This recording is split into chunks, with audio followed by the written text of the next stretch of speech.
सवाल ये महत्वपूर्ण नहीं है कि शासन किसका होगा, सवाल ये महत्वपूर्ण नहीं है कि कौन प्रधानमंत्री और मुख्यमंत्री होगा, किस पार्टी का राज होगा।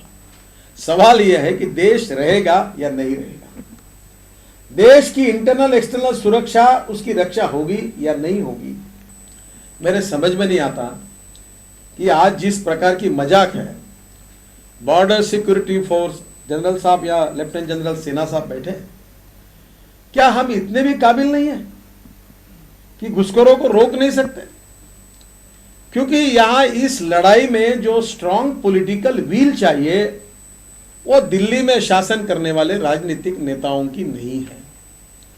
और वोट बैंक के राजनीति के लिए बाहर से आए हुए लोग लगातार हमको सत्ता में आने के लिए मदद कर रहे हैं, चुनाव जीतने के लिए मदद कर रहे हैं। इसलिए कांग्रेस पार्टी का रवैया जो है वो घुसपैठियों के बारे में साफ नहीं है। और इसलिए मैं आपको एक बात कहना चाहता हूं कि बहुत सी बातों का यहां आया है। विशेष रूप से मैं देश की जनता को अपील करूंगा कि ये हिंदू मुस्लिम समस्या नहीं है, ये इंडियन ओरिजिन के हमारे भारतीय नागरिक और उनके खिलाफ विदेशी घुसपैठियों के बीच की समस्या है।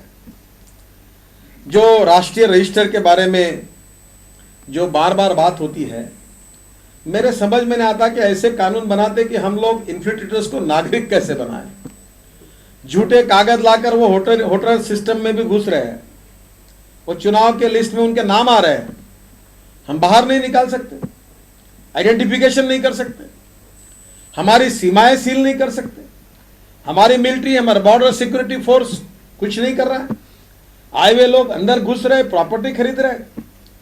और मुझे लगता है कि इस राष्ट्रीय समस्या के पीछे मैं पूरे देश का ध्यान आकर्षित करना चाहता हूं।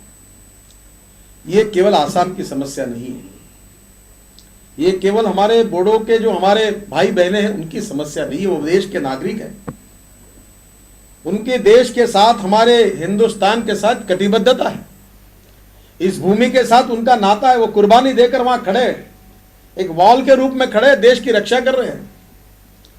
और उनको इस प्रकार की जो हालत पैदा हुई है, ये मुझे लगता है कि इस समय देश ने ये दिखा देना चाहिए कि वो अकेले नहीं है। पूरा हिंदुस्तान, जात पंथ धर्म भाषा, पूरे भारतीय पूरे ताकत के साथ उनके पीछे खड़े हैं, ये हमको दिखाना चाहिए।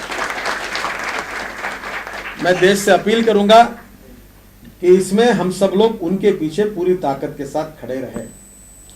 बलबीर पूंज जी ने मुझे कहा है, अच्छा सुझाव दिया है। कल आज भी मेरी चंद्रशेखर जी से बात हुई और हम कोशिश कर रहे हैं कि वहां आवश्यक साहित्य और सुविधा पहुंचाने की।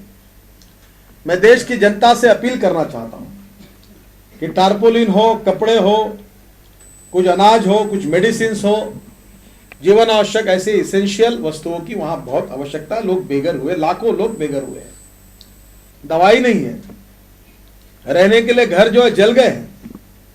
और ऐसे समय सरकार ने मदद करनी चाहिए।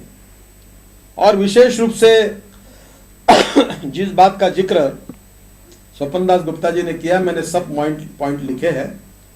मैं बलबीर जी को और तरुण विजय जी से प्रार्थना करूंगा कि ये कार्यक्रम समाप्त होने के बाद इनके साथ थोड़ा 1 घंटा बैठिए, ये सब मुद्दों की नोट निकालिए और कल सुबह पार्लियामेंट के पहले ही, सुबह 2-3 घंटे पहले, ये जो मांगे हम कल पार्लियामेंट में करने वाले हैं, अडवाणी जी इसकी शुरुआत करने वाले, इसके बारे में पूरे मेंबर ऑफ पार्लियामेंट को इसकी इंफॉर्मेशन दीजिए, इनकी मुलाकात भी करके दीजिए। कल हम जंतर मंतर पर करीब 10,000 लोग बैठने वाले दिन भर। आप वो आमंत्रित करता हूं, आकर वहां आपका दुख दर्द जरूर सबको बताइए जो देश के लोगों तक पहुंचेगा।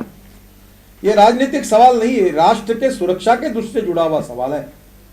और मैं एक राजनीतिक पार्टी का अध्यक्ष होने के नाते भी मैं आपको आह्वान करता हूं कि मेरी पार्टी इसको राजनीति से ऊपर राष्ट्र के हित में सोचना चाहती है, देखना चाहती है। और इसलिए इसको केवल राजनीतिकरण इस सवाल का हो ऐसा मुझे नहीं लगता।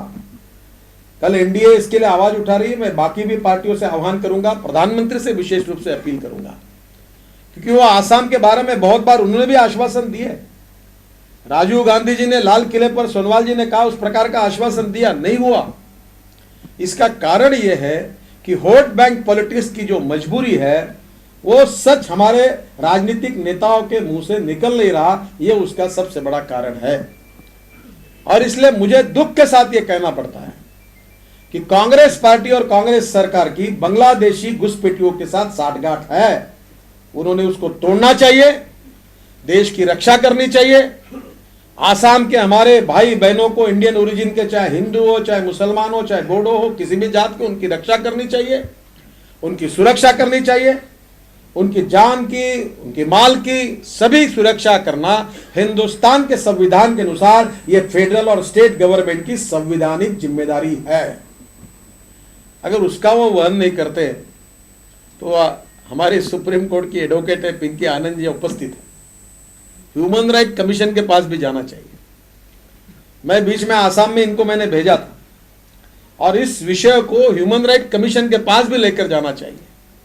इस देश में हमारे लोगों के साथ अगर ऐसा सोतेला बर्ताव और व्यवहार होता रहेगा तो यह भी ह्यूमन राइट का वायलेशन है। और इसलिए मैं आपको पूरी तरह से आश्वस्त करना चाहता हूं कि हम इस विषय को पूरी ताकत के साथ उठाएंगे। जितने राजनीतिक पार्टियां हमारे साथ आएगी उनको साथ में जोड़ेंगे। मैं कांग्रेस पार्टी के नेताओं को भी आह्वान करता हूं कि इंटरनल और एक्सटर्नल सिक्योरिटी यह देश की सबसे बड़ी गंभीर समस्या है।